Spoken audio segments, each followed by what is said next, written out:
I was born May 17th, 1937 in Orange Memorial Hospital in Orange, New Jersey. I went to the University of Geneva after 2 years at Bennett Junior College, and then I came back and worked in a law firm in New York as a receptionist for the law firm of Davis, Polk, Wardwell, Sunderland, and Kendall. I think it's now just called Davis Polk. We had, in those days, 30 partners and 100 associates. I think the law firm now has over 1,000 people. It was a wonderful, happy time. I had lots of fun skiing in Europe and settled down, finally met my wonderful husband, and had a wonderful life.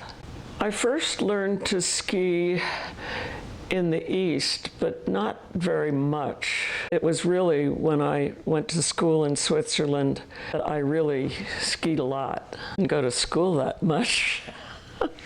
Skiing in Switzerland and Austria, a little bit in Italy. Had the most wonderful time. And many years later, went back and climbed the Matterhorn, which was a high point of my life. I learned to climb, rock climb, in El Dorado Canyon here in Colorado, which was loads of fun. Scary, scary, scary. Makes my palms sweat talking about it. George never liked it. The kids and I, we climbed Long's Peak. You're not a true Coloradoan until you've climbed Long's Peak, right? We did a lot of that. And I even went to Mount Everest, but just to 16,300 feet. I went on the American West Ridge Everest expedition.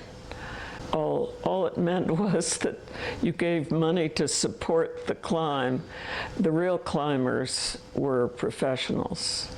Several of them made the climb, and while we were there, my friend and neighbor from Vail, Dick Bass, actually made it to the top of Mount Everest and ended up writing a book about it called The Seven Summits. And he was either the first or one of the first to all do the highest peaks in the world. And his family still lived next door to us in Vail.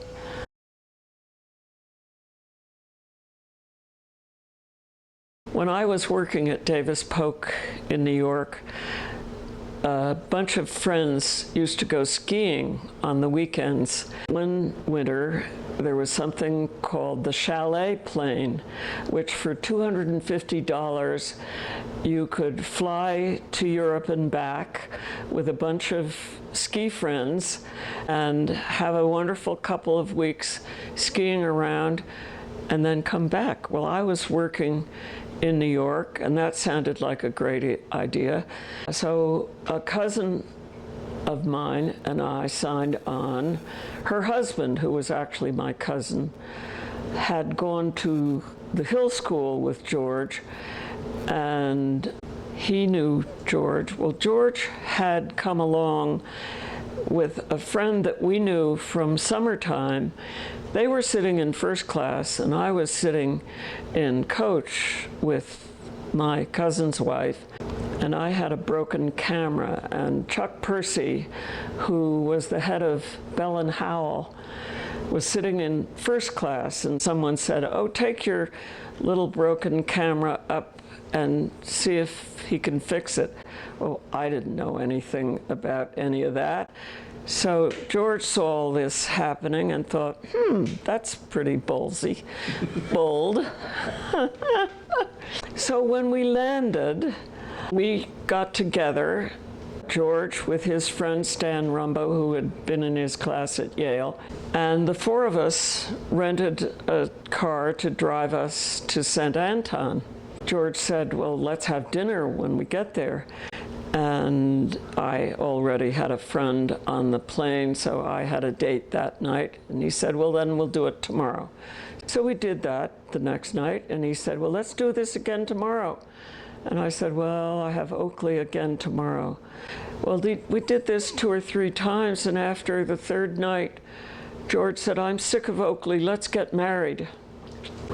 I thought he was funny and fun, and we had a great time skiing, so I said yes. Why not? I was 24 years old. I'd been in 4 weddings by then. I thought, good, this is time. George had never been married. He was 40 years old. So we called my mother. She was horrified. She was a new widow. My brothers sent telegrams. All mother's friends said, don't do this. Remember how we've laughed about hasty marriages? Marry at haste, repent at leisure. Telegrams in those days. George's parents were older, so we decided to send his mother and father a telegram saying we were going to get married in Switzerland. Well, the telegram apparently was never sent. So my mother picks up the phone and calls Mrs. Caulkins in Grosse Pointe, Michigan. Said, hello, this is Mary Newman. I'm in Orange, New Jersey. My daughter is marrying your son. And Mrs. Caulkins said, I think you have the wrong number. I have 3 sons. One's too young to get married, one's already married, and one's never going to marry. Well, that was George. He was a 40-year-old bachelor. Well, it all turned out fine. My mother got on a plane. We went and met her in Geneva at the train station. Took a train back to Zermatt. We had 100 people at our wedding in the English church there in Zermatt. Had a wonderful reception in the Mont Cervin and lived happily ever after, more or less. No, George's parents were fairly elderly, so they couldn't come. And they had a wonderful party back in Grosse Pointe, Michigan, after we got home. And we were making the rounds, celebrating.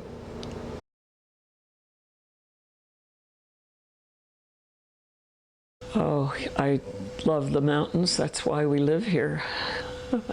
Vail is a part of my DNA now.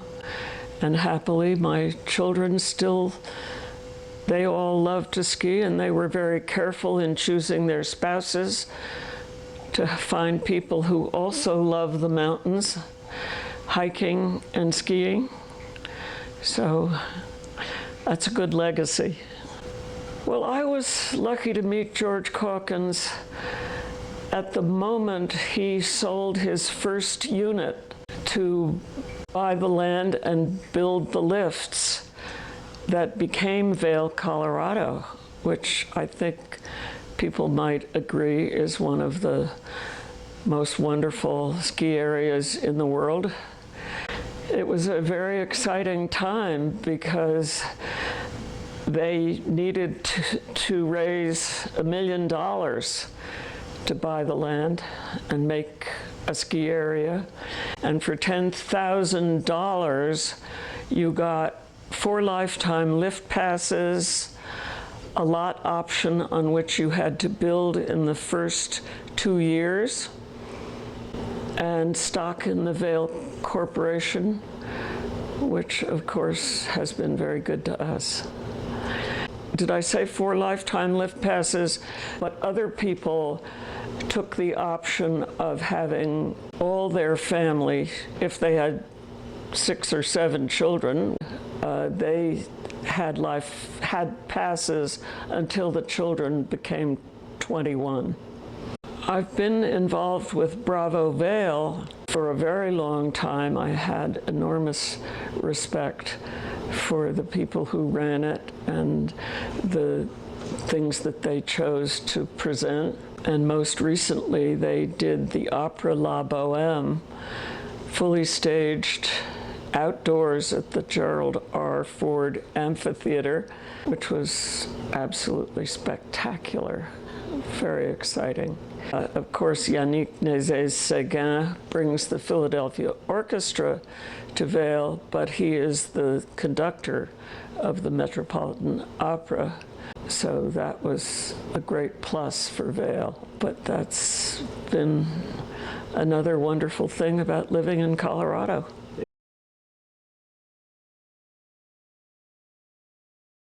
I think I first fell in love with the opera unwittingly.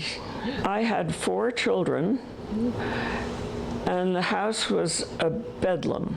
Crazy, noisy, wild, and I would take a class down at the University of Colorado, Denver, just to get out of the house. I had taken English classes from Professor Richard Dillon, and I knew him to be a wonderful teacher. And he offered something called opera as drama or opera as history, and I took it. I sat down in the first class. He played a number of well-known selections from opera, and I fell in love. I continued more and more with my fascination with opera. Learned to read librettos in side-by-side English, Italian, English, French. When you let people know that you have a particular hobby, people want to peg you to help out in something. And there is an organization called the Metropolitan Opera National Council, which is all over the US, Canada, Hawaii, I think now Mexico, and it runs auditions for young singers, helps them with their career by raising money locally, because singers, heaven knows, they need every cent they can get. It's expensive.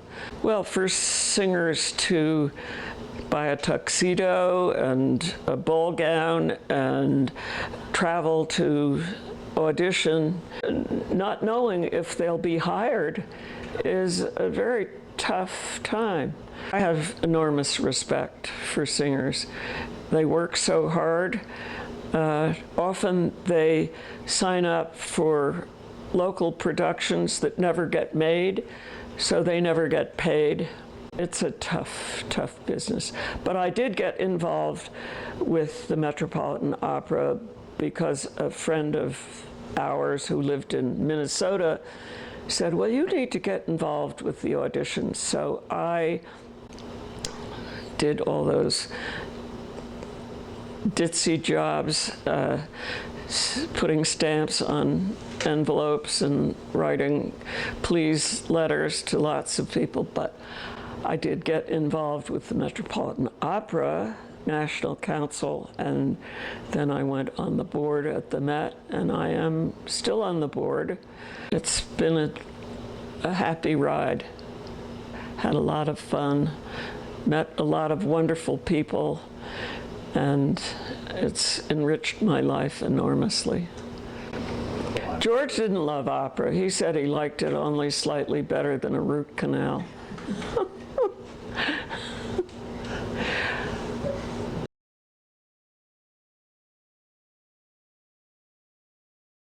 I was working at Grayland Country Day School as the development officer, and a friend of mine from the Met said, there's this guy who's been directing operas in New York, and he's talking about moving to Denver.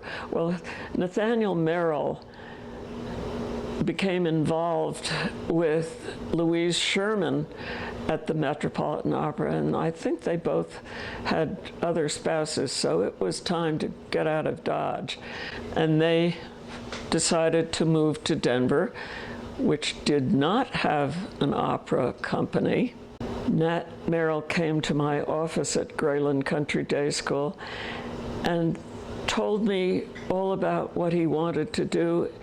in terms that I had no idea what he was talking about, because he had been involved in opera for such a long time and knew everything, and I really knew nothing.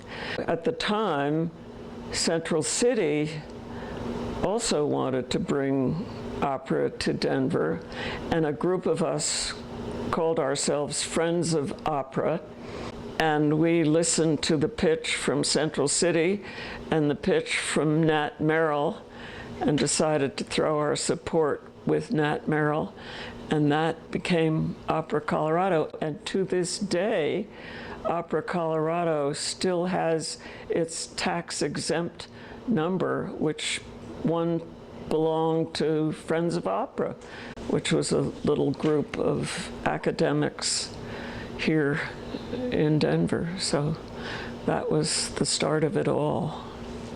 Well, the growth of Opera Colorado has been absolutely wonderful. Never been easy. I think the only year that Opera Colorado ever made money was during COVID, when we got the PPP money. It's been an uphill fight, and it always will, because opera's not for everyone. Over many years, with many smart people dedicated to their organizations, both Opera Colorado and Central City have tried to figure out areas of common interest and where they might enhance each other's presentations. And I think we've never been able successfully to do that, which in many ways I think is just fine. We do different things. Sometimes we overlap and there's a certain competition, but I think that's healthy. And I think we both have strong support, and God willing, it will continue, because we're both strong, small, and mighty. Opera Colorado has had some fantastic moments. When we were first in Betcher Hall, and then after they built an opera house out of the Municipal Auditorium. It was like building a ship in a bottle.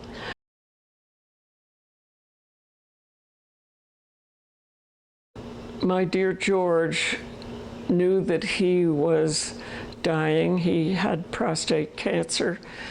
He said he'd taken the sissy route and had had the radiation instead of the surgery 12 years earlier, and it came roaring back. So he was not long for this world. And Denver had been very good to him, to us. He knew how much opera and music had meant to me, and I think he wanted to do this as a way to thank me for all those years and 5 children. It all started, I think, John Hickenlooper was mayor. Now Senator Michael Bennett was John Hickenlooper's assistant.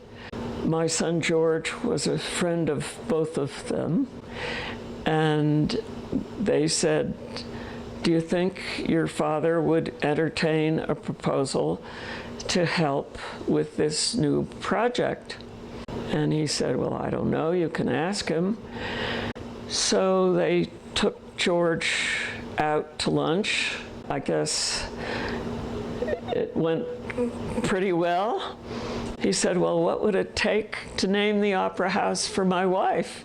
And they told him, and he said, "Okay, I'll do that." So that was really an exciting time, watching them dig out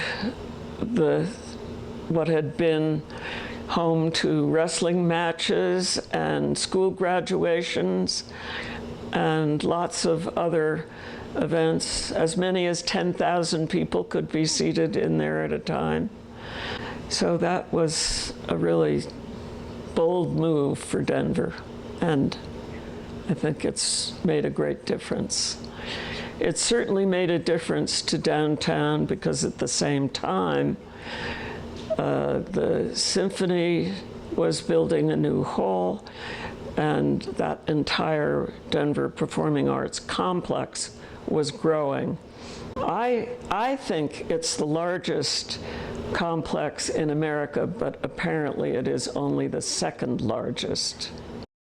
Staging operas there has been absolutely wonderful. When Francesca Zambello brought The Little Mermaid from Broadway to Opera Colorado, they told the cast they had to put yellow tape on the backstage area about 40 feet from the orchestra pit, and they told the cast, if you go beyond that yellow tape when you're in the theater in New York, you'll be out on 47th Street because our stage is so big here at Opera Colorado, which has been wonderful because we, of course, have the Colorado Ballet and Broadway shows. I even went to see Death Cab for Cutie. My kids still laugh about that. Downtown is facing a lot of problems. We are not a biking community. People still will drive cars till the millennium. We can't make people give up their parking spaces and become an entire biking and walking community. So that has been a tough thing for the performing arts downtown.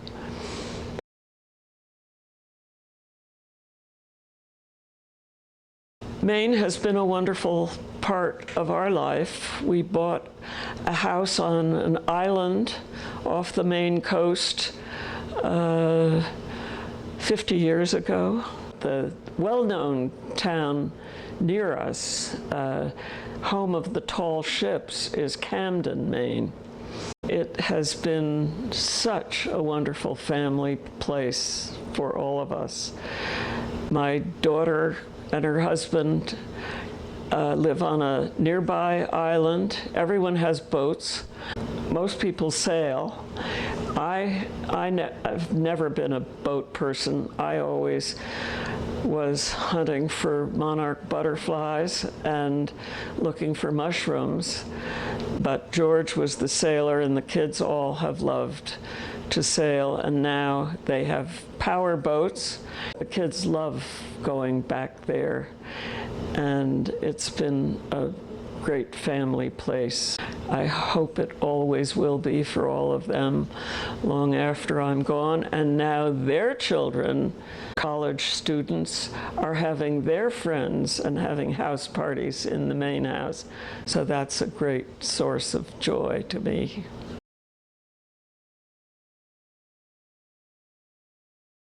I had always been afraid of small planes. They just scared me. So I thought, why not? Learn to fly. So I went out to Centennial Airport, in those days called Arapahoe, and took flying lessons. I think the most terrified I've ever been in my life was when my instructor said, sitting in the right seat, said, okay, pull up over here. I'm going to get out of the plane now, and you're going to fly alone. And I thought, I know I'm going to die now. Well, I didn't die. I had a wonderful time and made wonderful, happy trips, and I think a lot of people had fun flying with me. I don't think I scared too many people, although once I was flying Noe Congdon home from Santa Fe Opera. She was sitting in the front seat. My son John was in the back seat, and smoke came out of the panel, and we made an emergency landing. somewhere in southern Colorado. It turned out it was nothing, it had nothing to do with the engine. It was something in the panel got heated up and smoked. So, and Noe Congdon said, yeah, that was more than enough. I gave up flying a couple of years ago. I'm going to be 88 years old, and that's not smart. Unless you can fly 100 hours, you're not safe. And my son sold my 182, which I had many fun years of flying back and forth to Maine and flying around the Maine coast. Not so much Colorado, Wyoming, New Mexico, but that was a great time to be able to fly. Fly my kids and their friends around. It was a real ego trip.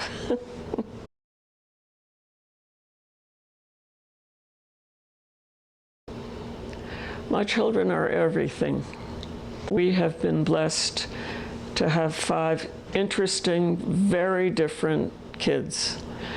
And they all have strong personalities, strong, important interests that keep them busy and out of trouble, as far as I can tell. And they have happy families. They're all still married to their original spouses. How unusual is that these days? So I could say that my family has been my greatest blessing. And George would say the same. George and I both had very different interests, but we shared our strong devotion to our children, to their education, to the hopes that they would have useful, meaningful lives. It may be smug and self-satisfied to say I think that's basically true. Always bumps in the road. Everybody has them. But it's been a wonderful life. Oh yeah, Jimmy Stewart said that.